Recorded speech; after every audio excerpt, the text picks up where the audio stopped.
On va regarder un Go Pirate Canada. Go Pirate Canada? C'est qui ça? C'est Maurice, puis papa. Donc, bien bonjour les pirates. Aujourd'hui, on a une émission un petit peu spéciale. On est en direct du Salon de l'insertion et de la formation. Donc aujourd'hui, on va parler avec des intervenants qui étaient là au salon, des exposants, qui ont rencontré un paquet de gens pour les aider à trouver le genre d'emploi qu'ils pourraient avoir et aussi à remettre les pieds sur le monde du travail si soit ils n'ont jamais été ou ça fait un petit bout de temps qu'ils en sont sortis et le retour n'est pas nécessairement facile. Donc, ça fait un petit changement, un petit peu de ton sous-sol, Maurice, hein? comme endroit. On s'inspire un petit peu. Là, en ce moment, on va commencer par vous présenter les gens qui ont accepté cette torture de venir ici avec nous. Hein? Regardez, là, sous pression comme ça. Donc, on va faire un tour de table. Puis ensuite, on va parler du salon. Et ensuite, on a une question très intéressante à poser, à se poser en gang.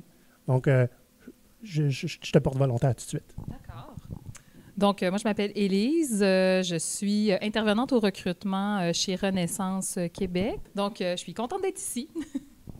Bonjour, mon nom est Daniel Saint-Onge. Je suis coordonnateur au développement pour MIR, Mouvement pour l'intégration et la rétention en emploi. C'est nous qui organisons le Salon de l'insertion et de la formation. Bonjour, je m'appelle Salah Fatolou, je travaille à la Puce Ressources Informatiques. Donc nous, on offre de la formation en bureautique, en marketing digital et on a plusieurs programmes pour les chercheurs d'emploi et puis aussi pour les 50 ans et plus qui ont besoin de se mettre à jour au niveau bureautique. Donc ça me fait vraiment très plaisir d'être là pour le podcast.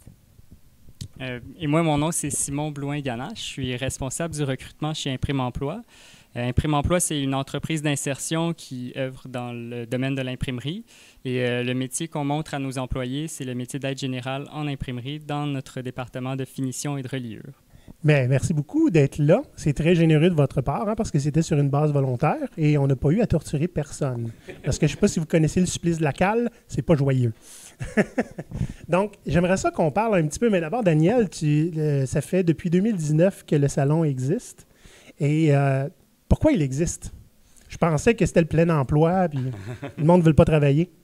Déjà à l'origine, en 2019, l'idée première, c'était d'inviter quelques entreprises d'insertion à MIR pour rencontrer nos participants. Donc, l'idée a fait boule de neige. On a eu plusieurs exposants qui se sont présentés, plusieurs intervenants. J'avais l'impression d'être un ado qui annonce sur Facebook qu'il fait un party puis qui est en train de perdre le contrôle de la maison. Tellement il y avait du monde, je regardais dans les marches, je ne voyais plus le bout de la file. Alors, on a eu à peu près 150 visiteurs et une quinzaine d'exposants la première année. On a reproduit l'expérience dans un gymnase à la fin de l'année, en décembre 2019. Là, on a eu à peu près 23 exposants et 350 personnes. Est arrivée la pandémie, n'est-ce pas? Donc, on s'est tourné vers le virtuel. On a fait un salon de l'insertion et de la formation virtuelle en mars 2021 sur 4 demi-journées et nous sommes très heureux d'être de retour en présentiel, n'est-ce pas? Donc, nous avons organisé ce 4e salon de l'insertion et de la formation qui a lieu à l'École des métiers des Faubourgs, qui nous a aidé beaucoup pour l'organisation. Et on a eu 21 exposants, dont mes 3 collègues qui sont ici, qui pourront parler de leur entreprise d'insertion. L'école qui est à Montréal, hein, parce qu'il y a des gens qui nous écoutent de l'Europe. Ah, nous sommes à Montréal, bon point. Dans le centre-sud, là, l'École des métiers des Faubourgs est sur la rue Partenay. Nous sommes tout près d'eux à quelques minutes de marche. Là, j'ai entendu pas mal tout le monde utiliser le mot « insertion ». Là, il y a beaucoup de gens ici qui sont très familiers avec la recherche d'emploi, mais c'est quand même pas un mot qu'ils vont utiliser fréquemment. C'est quoi la différence entre juste chercher un emploi puis faire de l'insertion? L'insertion, pour moi, c'est de donner une chance aux personnes un peu plus vulnérables ou qui ne sont pas prêtes à intégrer ou réintégrer le marché du travail immédiatement. Ces personnes-là ont peut-être des besoins autres à combler. On travaille beaucoup au niveau de l'attitude, au niveau du savoir-être, au niveau de la confiance en soi, au niveau de l'estime de soi. Donc, c'est vraiment au niveau attitude et comportement qui fait la différence. Dans les entreprises d'insertion, les gens apprennent un métier, mais au-delà du métier, ce qui est encore plus important, pour mes collègues, justement, qui, eux, ont une entreprise d'insertion, c'est le savoir-être. J'ai une question. Est-ce que vous visez spécifiquement les entreprises qui font de l'insertion ou est-ce que c'est possible de faire de l'insertion dans n'importe quel organisme? Je vais répondre, en fait. Je pense que pour ce genre de salon-là, c'est bien de pouvoir justement amener des entreprises différentes avec des types d'emplois différents qui font un peu le même type de travail, en fait, pour aider justement les gens à revenir sur le marché du travail ou à intégrer pour une première fois, en fait, le marché du travail. Puis, je crois aussi que ça serait possible, en fait, de pouvoir faire de l'insertion dans n'importe quelle entreprise. Par contre, je vais parler pour nous, bien, puis pour, je pense, tous mes collègues aussi. Nous, c'est notre mission numéro 1. Donc, on a tout ce qu'il faut. Nos objectifs sont en lien avec ça, tandis que certaines entreprises, bien, c'est sûr que leur objectif numéro 1, c'est souvent de faire des profits, de tout ça. Donc, c'est On n'a jamais parlé de ces affaires-là. Non, nous autres, jamais, c'est notre jamais. Jamais. Donc, c'est certain que ça serait quelque chose qui pourrait être vraiment très intéressant. Puis par le passé, je suis certaine qu'il y a déjà eu pour avoir été moi-même agente de liaison à certains moments dans d'autres organismes, puis tout ça, bien, c'est certain que d'intégrer les gens dans n'importe quel type d'entreprise, c'est faisable, c'est possible. Ça prend une volonté. Mais ça prend de l'accompagnement aussi. Ça prend pas juste le budget, en fait. Là. Tu sais, là, pour le faire, ça prend des gens pour pouvoir mener à terme, pour pouvoir organiser, pour pouvoir offrir finalement les services. Puis, M. Daniel le disait tout à l'heure aussi, l'insertion, c'est d'offrir finalement plus qu'un emploi à des gens qui ont une certaine vulnérabilité, des gens qui ont peut-être vécu des choses qui peuvent être difficiles. Nous, on a vraiment une clientèle qui est issue souvent de l'immigration, des gens qui ont vécu des choses pas faciles ou bien qui ont vécu justement une période sans emploi qui est vraiment très, très grande. Donc, revenir après 10 ans, 15 ans, 20 ans parfois sans avoir travaillé, c'est comme arriver sur une autre planète. Là.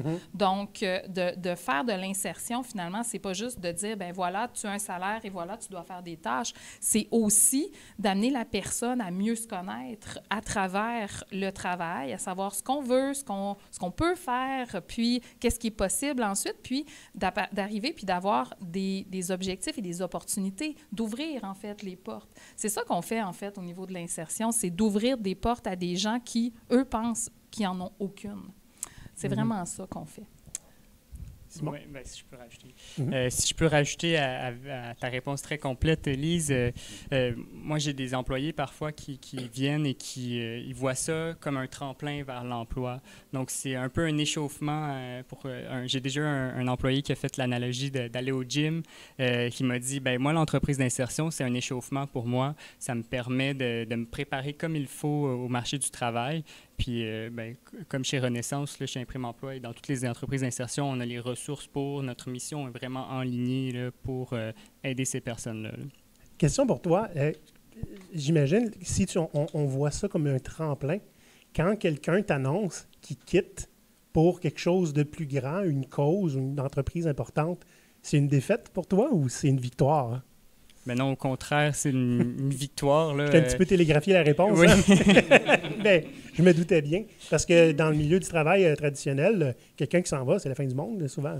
Bien, c'est ça. Bien, en fait, en entreprise d'insertion, ça doit être le cas pour vous aussi. C'est un contrat de 6 mois qu'on offre. Puis les prolongations sont très rares. Le but, c'est à la fin du parcours, c'est d'aider ces personnes-là à se placer sur le marché du travail. Super. Donc, c'est l'objectif, en fait. Là. Donc, évidemment, c'est une grande victoire. Parfait. Oui? Oui, et puis moi, ce que je trouve important par rapport à ce qui est dit là, nous, on est un organisme communautaire, on n'est pas une entreprise d'insertion, mais c'est sûr que c'est la même mission, c'est les mêmes valeurs. Et ce qui est vraiment important, c'est le maintien en emploi. Parce que souvent, on se dit, il suffit d'avoir un job. Avoir un job, ce n'est pas suffisant. Il faut être bien dans sa job, il faut être épanoui, il faut être serein. Et nous, on travaille vraiment à ce niveau-là pour que la personne, elle ne trouve pas juste un emploi, mais qu'elle soit bien dans cet emploi. Et ça, c'est des choses auxquelles les gens ne pensent pas nécessairement. Ils se disent, j'ai besoin de travailler, j'ai besoin d'argent, j'ai besoin de payer les factures, mais ce n'est pas suffisant. Et je trouve que notre mission est vraiment très importante parce qu'on amène les gens aussi à prendre un recul. Oui, il y a du travail en ce moment. Oui, c'est facile de trouver du travail, mais il faut rester en emploi, il faut être bien en emploi, parce qu'avec la pandémie, les gens étaient fragilisés au niveau psychologique, c'est pas facile. Donc c'est sûr que pour nous, en tout cas, c'est quelque chose, je pense, pour tout le monde, très important, le maintien en emploi, que les personnes puissent se réaliser en emploi. Tu me donnes une idée de question en ce moment. On parlait de pandémie, que je veux dire, on est encore en théorie dedans.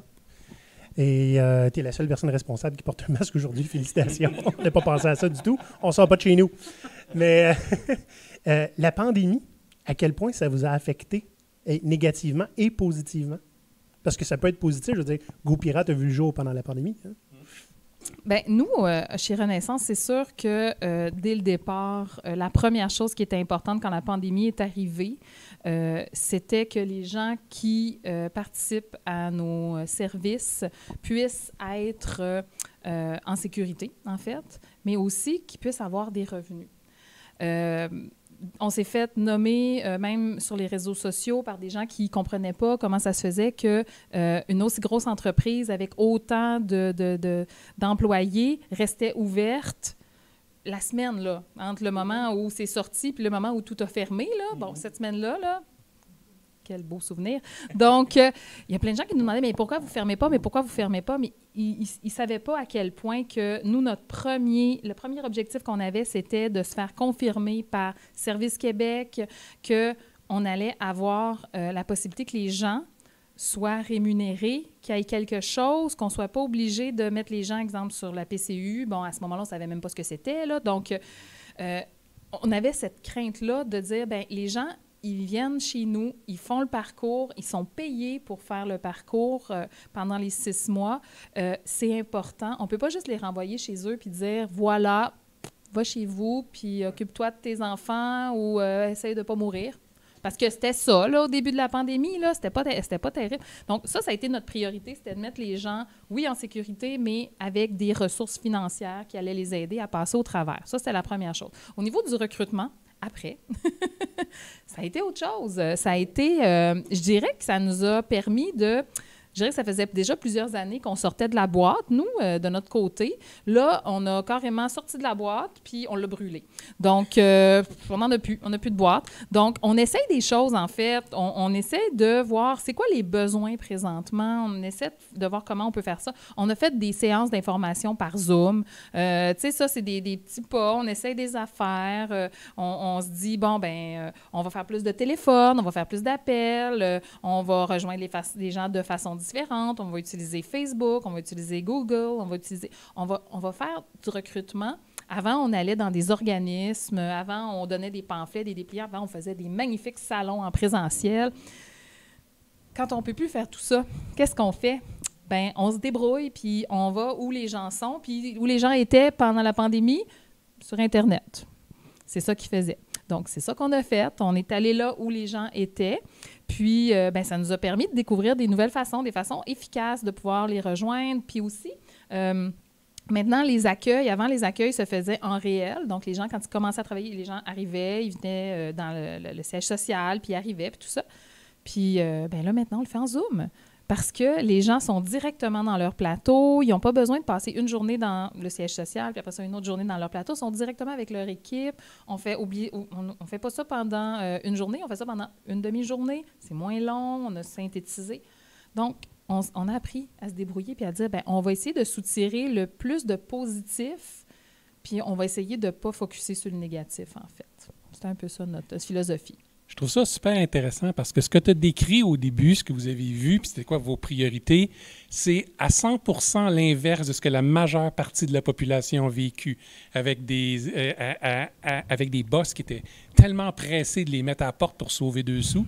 Ouais. Puis après ça, qui n'ont pas réussi à apprendre de ça pour leur recrutement, ils font juste rappeler les gens, puis ils se plaignent, bien, ils ne veulent pas revenir, je comprends pas. Ils ont peur. Bien, c'est ça l'affaire, c'est que quand nous, on est revenus, en fait, les premières choses qui ont été mises en place, c'est vous allez avoir des masques, vous allez avoir des visières, vous allez avoir du Purell, vous allez avoir des gants.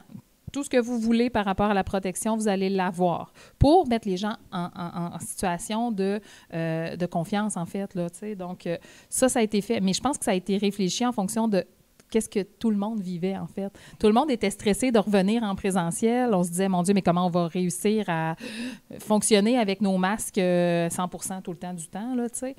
C'était dur, mais en même temps, je pense que c'est chaque employeur a été capable, puis là, je parle autant des entreprises d'insertion, mais je parle at large aussi, là, tu sais, je pense que c'est ça, c'est de dire, bien, moi, je veux que vous reveniez, donc je vais mettre des conditions dans lesquelles, bien, ça va être possible de le faire. Puis, tu sais, je trouve, en tout cas, moi, j'ai été chanceuse parce que même au-delà des restrictions puis des mesures sanitaires puis tout ça, quand il y avait des gens qui étaient malades, bien, on disait, bien, écoute, si c'est la COVID, la personne a fait son test, bien voilà, tu as 5 jours payés, tu es à la maison, tu prends soin de toi. Pourquoi?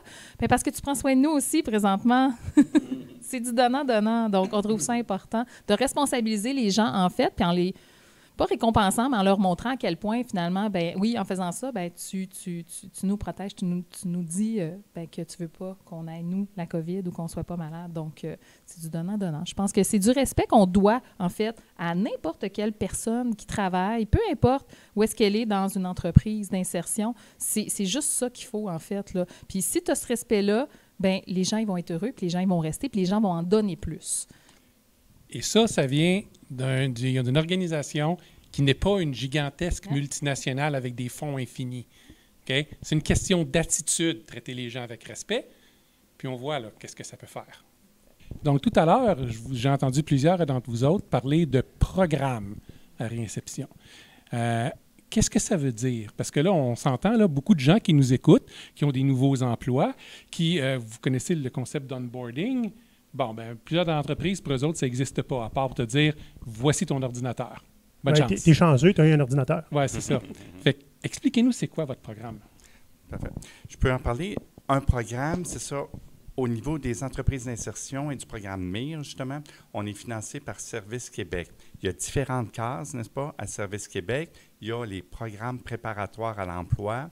Il y a les services d'aide à l'emploi. Nous, on fait partie des programmes préparatoires à l'emploi. Comme je disais tantôt, c'est pour une clientèle un peu plus éloignée du marché du travail qui a besoin de plus qu'un emploi. Il y a besoin d'accompagnement, il y a besoin de soutien, il y a besoin de support. Fait que cette clientèle-là demande plus. Donc, c'est pour ça qu'au niveau de la durée, il y a différentes durées. Pour le programme préparatoire à l'emploi à MIR, il y a comme 9 semaines de formation à temps plein qui sont divisées en 2 blocs, 5 semaines de formation et 4 semaines de démarche. Les 5 semaines de formation, c'est pour clarifier qu'est-ce que les gens veulent faire. Est-ce que tu veux retourner à l'école? Est-ce que tu veux travailler? Est-ce que tu veux participer à une entreprise d'insertion? Donc, on prend 5 semaines, on prend le temps avec les gens de faire un plan de match. Et suite à ça, c'est à ce moment-là que les entreprises d'insertion entrent en ligne de compte. Pendant les 4 semaines de démarche, les gens qui sont intéressés peuvent contacter ces entreprises-là, aller les rencontrer, assister à des rencontres d'information qui expliquent chacun des programmes de différents métiers selon leurs intérêts, prendre le temps justement d'en visiter quelques-uns et d'arrêter leur choix. Donc, pendant le programme, c'est là que les gens prennent le temps de se poser, de réfléchir, puis de penser à ce qu'ils veulent faire à long terme, moyen terme, si on veut, puis après, peuvent s'orienter en conséquence. Chez Imprime Emploi, bien, nous aussi, c'est un PPE, donc un programme de préparation à l'emploi. C'est un programme de 6 mois, 26 semaines, et l'objectif des entreprises d'insertion comme Imprime Emploi, c'est de montrer un métier, souvent c'est un métier semi-spécialisé, aux candidats, donc aux employés là, qui veulent travailler dans l'entreprise d'insertion. Et bon, je parlais de tremplin tantôt.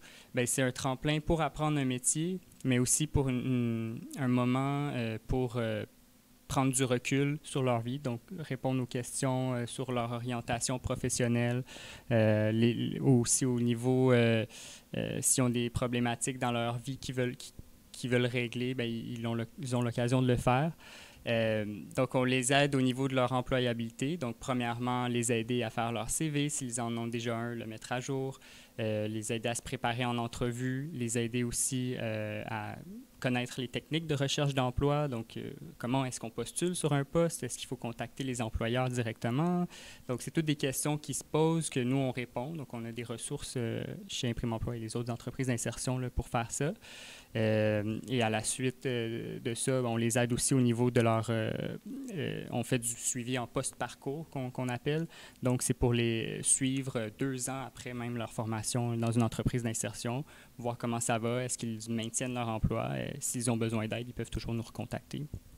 Je trouve ça super intéressant, ce que tu disais, que là, alors qu'ils sont dans le programme, que c'est d'abord, oui, tu travailles, hein, c'est déjà bon, mais pendant que tu travailles, puis tu as un travail en ce moment qui est là pour t'aider, tu réfléchis à ce que tu veux faire par la suite, à ton orientation, ce que les gens traditionnellement vont être en train de faire quand ça va vraiment mal à leur job actuel.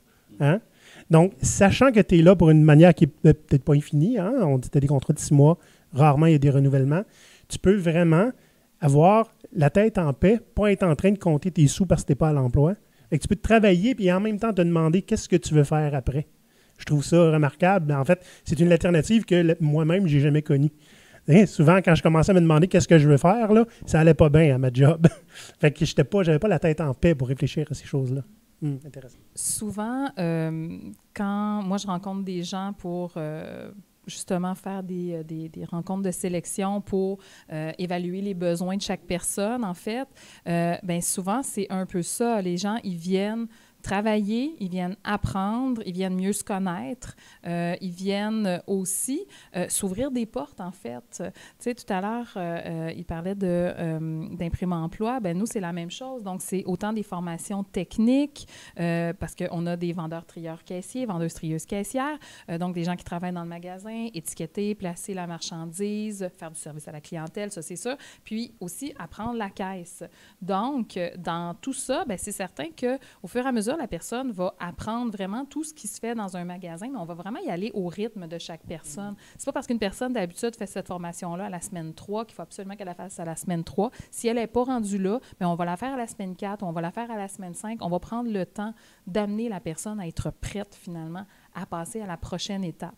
Puis tout au long du parcours, chez nous, c'est important déjà de se poser la question, mais après, qu'est-ce qui va se passer? C'est quoi le projet de sortie? C'est quoi, là, après, qu'est-ce que tu veux faire? Est-ce que tu veux retourner aux études, à temps partiel peut-être, puis travailler en même temps?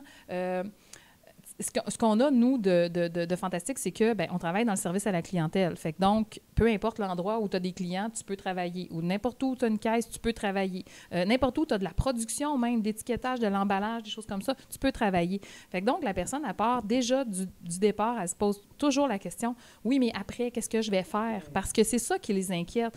Oui, mais après, est-ce que je peux travailler après à Renaissance parce que le 6 mois va être fini? Nous, on a la chance de pouvoir, oui, des fois, engager des gens parce qu'on est gros, on est une grosse entreprise d'insertion, mais en même temps, le but n'est pas là.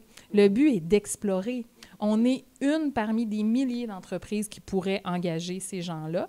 Par contre, c'est pas comme ça qu'on le voit. Nous, on le voit comme, bien, regarde, tu as la panoplie, utilise-la, utilise tous les trucs qu'on t'a donnés, les pratiques d'entrevue, on fait des CV tendances, on va vraiment là, amener la personne à se développer, à être capable de parler de soi. Parce que ce qu'on se rend compte, c'est quand on les rencontre, ces gens-là, là, puis qu'on leur pose la question, c'est quoi toi tes qualités? Et là, ça n'a aucun bon sens. Les gens, ils ne se connaissent pas, ils ne savent pas. Des fois, ils nous parlent de leurs anciens travails. Non, moi, je ne parle pas de ton travail. Toi, là, tout seul, là, chez vous, ta famille, tes amis, quand ils te voient, qu'est-ce qu'ils te disent? Tes anciens patrons, oui, ils disaient quoi, mais c'est quoi tes qualités? Et des fois, là, on a un silence radio et moi, ça me fait de la peine parce que je me dis, oh mon Dieu, on va être obligé de partir de loin pour ramener ça, pour que la personne elle puisse juste être capable de reconnaître bien, que, je sais pas moi, elle est travaillante, elle est polyvalente, elle est ponctuelle. Tu sais, juste la base, là. Tu sais, on n'est pas encore dans des grosses qualités, là. Mais là, en prenant le contact avec le travail, avec la matière, avec les autres personnes avec qui on communique, tout ça, mais là, les gens ils vont dire « Ah, finalement, je suis bonne là-dedans » ou « Je suis bon là-dedans. Ah, finalement, j'ai de la facilité. Hey, en plus, j'ai des évaluations. » Fait que donc, on me reflète des choses, puis je suis obligée de me nommer aussi des qualités, puis je suis obligée aussi de me noter sur ce que je fais. Oh mon Dieu, c'est magnifique parce que justement, la personne, tout au long du parcours, elle se découvre elle-même à travers le travail. Des fois, on sait ce qu'on aime, des fois, on sait ce qu'on n'aime pas. Puis, ben, des fois, on sort de là en disant, ben, je pensais pas être capable de faire tout ça, puis je n'étais pas capable non plus de le nommer un employeur. Puis là, moi, la fierté, c'est quand on sait que la personne, elle s'est trouvée un emploi, puis que finalement, c'était tellement dur de parler juste en entrevue, c'était dur. Et là, tu te dis, oh wow, elle a passé une entrevue, elle a pratiqué, vraiment, on a travaillé fort avec cette personne-là, là, plusieurs pratiques, tout ça, puis elle a réussi à sortir de son petit cocon pour s'épanouir. Moi, ça, là, je trouve ça fantastique. Puis je pense que c'est un peu pour ça, je pense que chaque personne qui travaille dans les entreprises d'insertion, c'est comme une drogue, on ne veut plus s'en passer. On aime vraiment ça. Quand on commence, on ne peut plus arrêter parce que c'est des résultats tangibles. Puis je vais le dire, on est tous des intervenants. On a tous fait des études, souvent dans le milieu de l'intervention, puis on aime les gens profondément. Par contre, on aime aussi avoir des résultats. Ça, c'est stimulant aussi. Notre auditoire habituel vont reconnaître ce que tu viens de dire là. Nous, on appelle ça prendre le contrôle de son narratif. C'est-à-dire être capable de raconter son histoire, être capable de ne pas aller quêter pour une job, mais à la place d'aller en entrevue puis d'expliquer « voici qu'est-ce que je viens vous offrir ». Voilà. Juste ce petit déclic de mentalité-là est tellement, tellement puissant. Donc, c'est tellement bien que vous puissiez l'enseigner aux gens parce que énormément de monde ne l'ont jamais appris. Puis, on comprend aussi votre addiction à l'impact. On carbure à ça, puis on dépérit quand on n'a pas. Moi, je trouve ça vraiment intéressant parce que c'est vrai que le marché du travail est devenu comme quelque chose qui broie les gens. Ça va extrêmement vite, il y a extrêmement de pression, on demande beaucoup de performance. Et c'est vrai que les personnes, quand elles viennent dans nous voir, en fait, elles ont besoin en fait, de pouvoir aussi se réapproprier effectivement qui elles sont, leur pouvoir, non pas, désolé pour l'anglicisme, d'empowerment, donc reprendre prise. Et ça, c'est vraiment essentiel, justement, sur ce que je veux, ce que je ne veux pas, ce que je ne veux plus. Et c'est vraiment important que les personnes puissent, je ne dirais pas aller à contre-courant de ce que le marché du travail dit, mais c'est vraiment important que les personnes se choisissent, en fait. Parce que le marché du travail, à l'heure actuelle, fait en sorte que les personnes ne se choisissent plus. Elles sont comme contraintes de suivre un petit peu le broyeur en question. Puis là, l'idée, c'est que la personne, elle est un peu comme dans une oasis. Elle s'arrête. Et moi, ce que j'aime beaucoup dans les programmes qu'on offre, que ce soit les entreprises d'insertion ou nous, on est plus au niveau de la littératie numérique, c'est vraiment que les personnes vraiment prennent le temps de s'arrêter et ont une multiplicité en fait, de supports à leur disposition. Nous, on travaille sur le développement personnel, on travaille, oui, sur la bureautique, on travaille sur la recherche d'emploi, il y a un stage. Donc, il y a vraiment une multiplicité de choses qui permet que la personne, elle remplit son coffre à outils, en fait, et puis à la fin, elle repart, en fait, chargée à bloc pour faire face, mais en se respectant. Pour nous, c'est très important que les chercheurs, chercheuses d'emploi se respectent dans qui ils sont et dans ce qu'ils veulent, en fait. Et ça, je trouve, c'est une belle opportunité à se donner.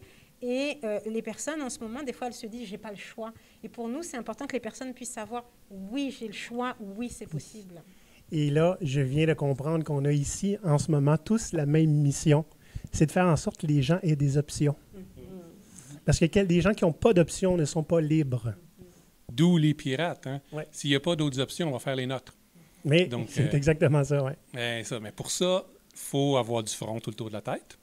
Puis il faut être capable de contrôler son propre narratif. Il faut avoir les bons outils. Puis c'est génial que vous donniez ces outils-là aux gens. Là. Un peu comme ce que nous autres on fait, finalement. Hein? Écoute, je l'ai dit tantôt, on est ici pour avoir de l'impact, on est ici pour que les gens aient plus d'options. Puis là, on se rend compte, hein, nous, avec ce qu'on fait récemment, hein, de faire en sorte que tout ce qu'on a vu ici, là, au salon, que ça soit une option qui est considérée par n'importe qui en a besoin. Puis ce qui est difficile là-dedans, c'est que souvent, on ne sait pas que les options sont là. C'est très difficile à mettre de l'avant. Et c'est un petit peu pour ça qu'on s'en mêle. Je vais renchérir sur ce que tu dis, puis je vais juste expliquer que nous, on est des entreprises d'insertion. Donc, il y a un collectif des entreprises d'insertion qui nous regroupe. On est à peu près une 50aine au Québec, une 20aine dans le coin de Montréal. Je trouve toujours ça déplorable qu'on ne nous connaisse pas, en fait. Je vais me faire le porte-parole parce que nous autres, on est des gros joueurs. On est gros à Renaissance parce qu'on a plusieurs magasins. On a développé notre mission aussi d'une certaine façon. Puis, on se dit toujours que, moi, ce que je trouve le plus aberrant, c'est des gens qui disent « Hey, moi, ça fait 20 ans que je magasine chez Renaissance, puis je ne savais pas que vous faisiez de l'insertion. » Ah, mon Dieu, mon cœur arrête, je tombe à terre, je fais des crises, je fais des convulsions. Donc, c'est ça. Tu sais, moi, c'est ça qui m'énerve dans ça, c'est le fait que, bon, on est en collaboration avec Service Québec, qui, oui, nous finance. C'est un peu comme la police, en fait, des entreprises d'insertion. Ils viennent vérifier, finalement, qu'on fait ce qu'il faut avec l'argent qu'ils nous donnent, notre financement, les salaires des personnes qui viennent faire le parcours, tout ça. Ils vérifient. Par contre, je pense qu'il y a une place, peut-être une grande place qui devrait être donnée à la communication, puis le fait de donner la chance de connaître les options.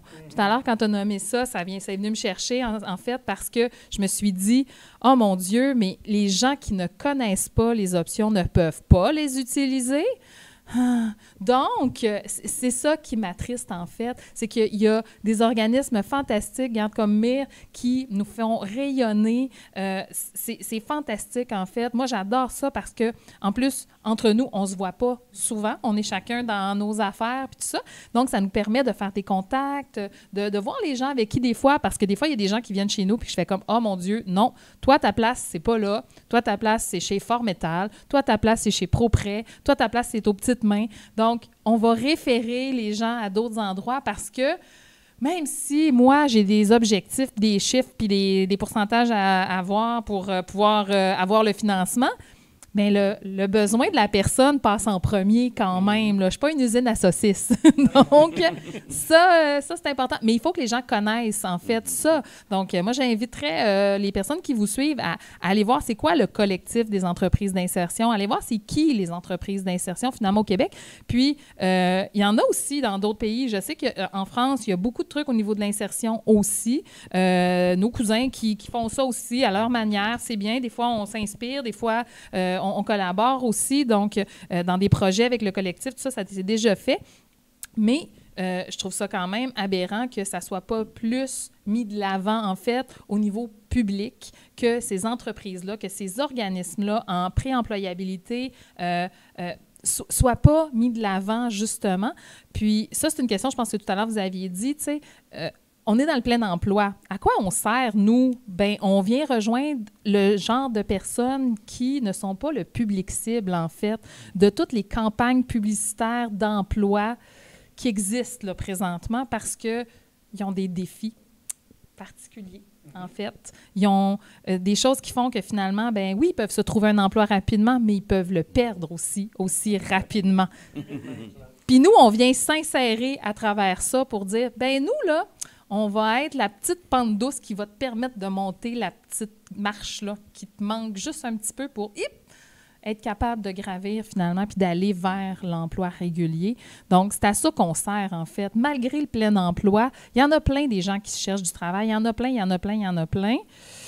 Puis, bien, des fois, les employeurs, il faut les travailler. De moins en moins, par contre. De moins en moins. Ils sont devenus bons, les employeurs, là. Ils sont devenus bons. Oui, bien, écoute, c'est comment on dit ça, donc? La fin justifie les moyens. Non, c'est pas ça. Mais, vous comprenez ce que je veux dire? Dans le sens qu'à un moment donné, quand tu as faute de pain, on mange de la galette. C'est un peu ça. C'est plus ça. Mais c'est ça un peu. Ah, OK, ben là, trouver des gens avec mes 10 affaires que je veux, putain, ça que je vais... Ben là, si je suis capable d'en trouver un qui en a 8 ou 7, ben ça va peut-être être ça. Puis après ça, ça va être, ben s'il y a 2 bras, 2 jambes, c'est un peu ça. Puis c'est le fun aussi. C'est le fun parce que nous, des gens qui, des fois, avaient peut-être un peu plus de difficultés après le programme à se trouver du travail, réussissent maintenant beaucoup plus facilement parce qu'il y a eu une ouverture, en fait, qui s'est faite. Puis les employeurs ont enfin catché que, ben Tu n'es pas obligé d'avoir la personne la plus performante. Par contre, l'investissement que tu vas faire sur cette personne-là va devenir payante. C'est là que ça a changé, en fait. Puis, nous, on ramasse toutes les personnes qui n'arrivent pas encore à convaincre l'employeur parce qu'il y a encore des choses à travailler. C'est ça qu'on va faire avec la personne. On va l'amener à mieux se connaître, à prendre confiance, puis à savoir qui elle est, cette personne-là, qu'est-ce qu'elle a à offrir pour que les employeurs fassent « Oh, wow, mais quelle perle rare, je vais la prendre, puis je vais pouvoir travailler avec elle. » C'est ça qu'on fait, là. C'est un bon point que tu amènes. Élise, au niveau de la visibilité, aujourd'hui, on vient de régler au moins 2 problèmes, là. Le salon de l'insertion, il y avait environ 375 personnes, 21 exposants, et avec la diffusion de Go Pirate, on joint la terre entière. Donc, on a réglé 2 problèmes majeurs. Donc, mais pour ça, pour la visibilité, c'est pour ça justement qu'on organise ce salon-là, parce qu'on trouve que les gens autour, Amir, moi je dirais, on les met en action. Ils se lèvent le matin, ils ont une raison de se lever, ils viennent, ils veulent avoir des opportunités, ils veulent regagner confiance, tout ça. Puis après, c'est ça, une bonne partie de mon travail, c'est ça, c'est d'offrir des opportunités, puis justement pour avoir le choix. Donc, je me lève le matin, j'ai repris un rythme de travail. Tu sais, si je ne travaille pas depuis plusieurs mois, plusieurs années, pourquoi je me lèverais le matin? Tu sais? Fait que là, ils reprennent un rythme de vie, ils rencontrent un réseau social positif, puis après, quand ils mangent, quand ils ont des sous justement pour survenir aux besoins de base grâce aux allocations, bien là, à ce moment-là, là, ils sont prêts à passer à une autre étape. Puis c'est là que justement, on va vous mettre en valeur pour continuer le cheminement qui est déjà entamé, puis le poursuivre. Puis nous aussi, on fait un suivi pendant 2 ans, là, justement, pour dire c'est parfait, tu es en action, tu passes à d'autres choses, mais on veut que tu continues, justement, pas que tu laisses tomber. Après tous les efforts que tu as faits, il faut comme continuer dans ce sens-là. Moi, pour ajouter à ce que tu as dit, Élise, j'ai un exemple concret récemment d'un employé qui a fait le parcours chez Imprime Emploi, qui avait appliqué à un poste d'infographiste dans une compagnie à Montréal. Et avant le parcours, malheureusement, il n'a pas eu l'emploi parce qu'il avait des difficultés au niveau socio-professionnel. Il a fait le parcours chez Imprime Emploi. Il a fait son stage dans la même entreprise sur laquelle il avait postulé et ils l'ont engagé à la fin du parcours. Et encore aujourd'hui, il travaille pour cette compagnie-là. Oh, wow. C'est la preuve que ça marche. On a des exemples concrets. Puis dans toutes les entreprises d'insertion, là, je suis sûr que vous pourriez en nommer des centaines. Oh, c'est super, ça. Merci beaucoup à tout le monde d'avoir participé. Ça n'a pas fait trop mal. Bon, alors, on vous attend pour une prochaine fois, un jour. Hein? On ne sait jamais. Oui, parce qu'on commence juste à se réchauffer. Oui, moi, je commence à trouver qu'il fait chaud, là. Donc, écoutez, on vous invite, là, dans notre podcast, dans la description, hein, vous allez avoir un paquet de liens, OK? De tous les gens qui sont passés ici, des liens vers leur entreprise de réinsertion. On va peut-être s'arranger pour en mettre encore plus, pourquoi pas. Hein? Tous ceux qui ont affiché ici un kiosque méritent l'attention. On va faire le plus possible pour diffuser ça partout sur LinkedIn, Facebook, YouTube. On compte sur votre collaboration pour aider parce que le succès de tout le monde ici, mis ensemble, ça peut être gros. Maurice, as-tu quelque chose à dire pour la fin? Oui. Un des sujets que j'aurais aimé qu'on touche, qu'on n'a pas eu l'occasion de faire, c'est votre public cible. On a une certaine idée que ce sont des gens qui ont vraiment de la difficulté à retourner au travail. Il y en a certains qui ont de la difficulté, mais qui vont réussir à s'en trouver quand même des emplois et puis à rester. Donc, ils vont se demander, est-ce que ces programmes-là sont pour moi? Est-ce que je devrais parler à ces gens-là? Parce que je n'ai peut-être pas besoin, mais des fois, de pouvoir parler puis de se faire dire que peut-être je n'en ai pas besoin, ça peut être une bonne chose. Ou d'avoir d'autres ressources. Est-ce que ces gens-là peuvent communiquer avec vous? Je peux dire un mot là-dessus. Notre public cible, c'est ça, c'est justement les personnes les plus vulnérables. Fait que nous autres, on a parti un projet pilote cet été qu'on continue à faire, c'est de se rendre où les gens vulnérables se trouvent. Donc, on va à l'accueil Bonneau, on va à la Maison du Père à toutes les semaines. Donc, on a une intervenante qui se rend sur place pour les rencontrer sur place et bâtit le lien de confiance tranquillement. Hein? Parce que notre clientèle, des fois, non seulement sont difficiles à rejoindre, mais il faut comme avoir un lien de confiance avec eux avant qu'ils puissent passer à l'action. Donc, on a bâti ça au début de l'été, puis on continue à toutes les semaines. Notre intervenante rencontre les gens sur place. Donc, après, les intervenants accompagnent ces personnes-là à venir faire une demi-journée d'observation à MIR pour voir comment ça fonctionne, tout ça. Puis une fois qu'ils sont venus, bien là, ils continuent le cheminement. Fait que c'est juste les remettre en action puis les rejoindre là où ils sont. Là. Fait que c'est pas toujours évident. C'est pour ça que tantôt, on disait au niveau de l'emploi, il y a des gens qui peuvent appliquer partout, tout ça, mais ces gens-là, des fois, ils ont tellement perdu espoir, perdu confiance qu'ils ne vont pas nécessairement appliquer partout. Il faut les rencontrer dans leur milieu, puis leur parler, puis prendre du temps, là, si on veut. Là. Fait que ça, c'est un bon moyen qui est à moyen terme et qui fonctionne très bien. Là. Juste pour rajouter par rapport à ça, c'est sûr que nous, à la Puce, on rejoint, je pense, une diversité aussi de personnes. Hein, parce qu'effectivement, il y a des personnes qui se disent « Ah non, ça, c'est pas pour moi ». Mais justement, hein, sous toute apparence, là, ça peut être pour soi. Je pense que chaque travailleur, chaque travailleuse peut, à un moment donné de sa carrière, avoir besoin d'une entreprise d'insertion ou d'une entreprise d'économie sociale ou d'un organisme comme nous. Donc, il ne faut pas hésiter à venir frapper à la porte.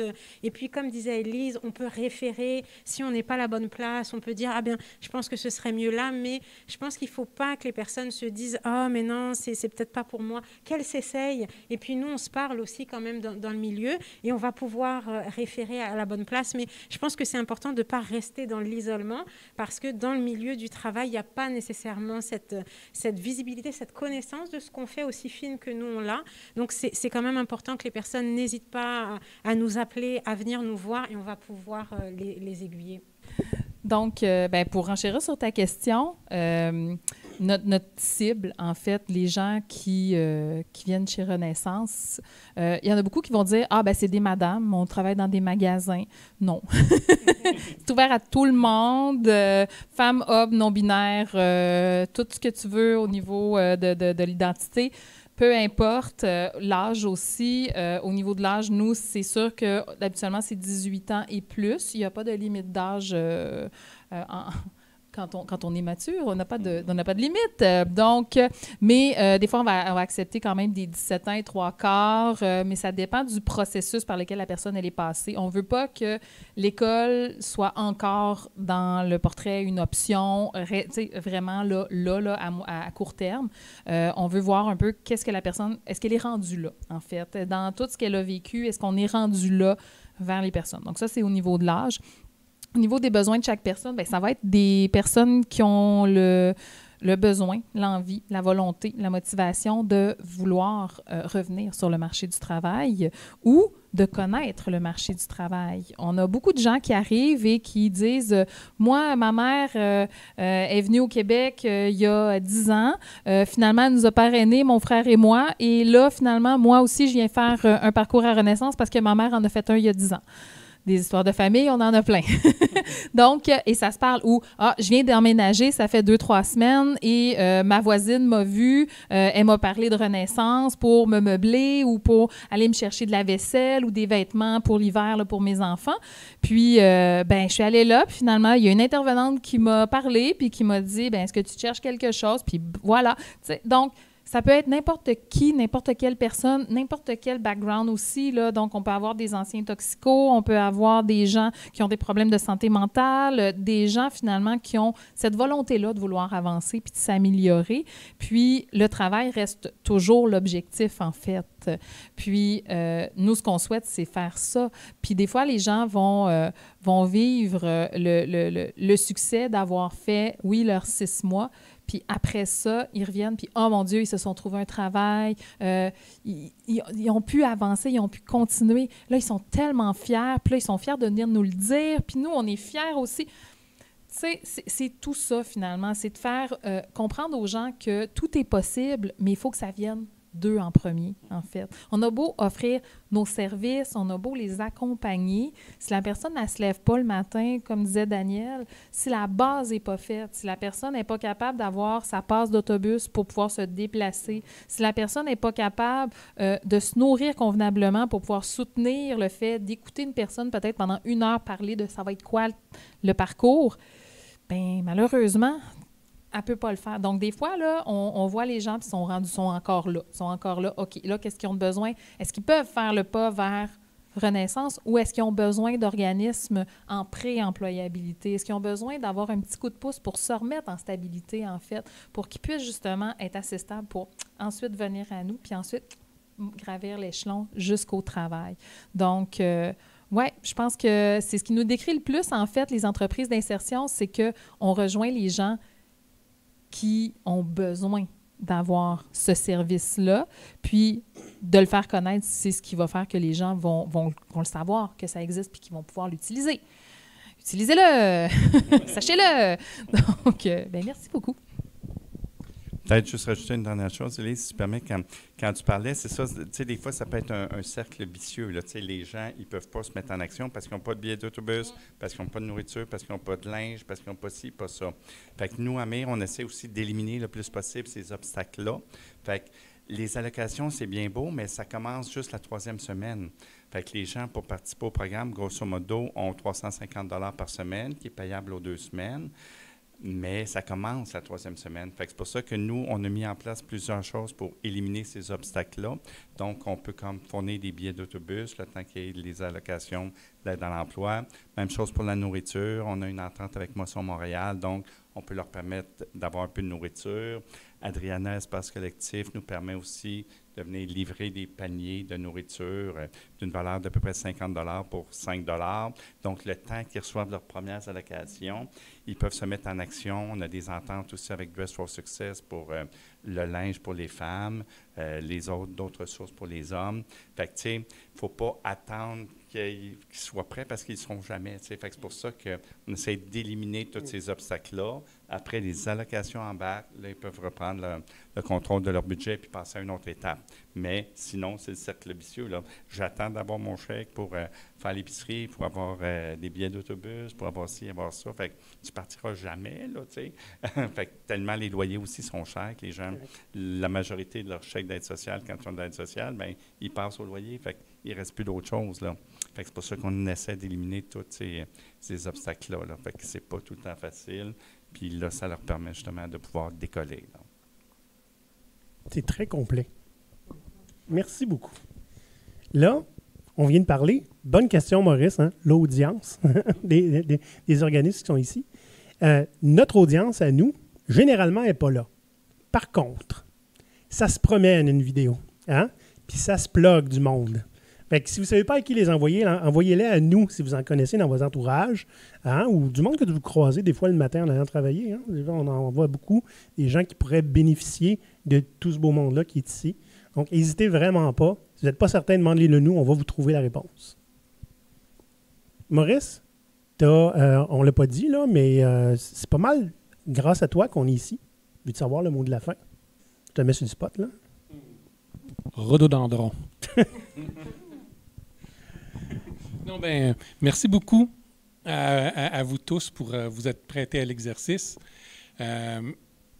C'est par ce contact-là direct avec la population générale, qui ait besoin de vous autres ou pas, qui va faire que les gens vont être envoyés de votre côté, que le support va arriver de votre côté, parce que la plupart des choses que vous avez entendues aujourd'hui, je sais qu'il y en a plusieurs d'entre vous autres qui vont nous écrire pour nous dire « J'aurais aimé ça, avoir ça à ma job.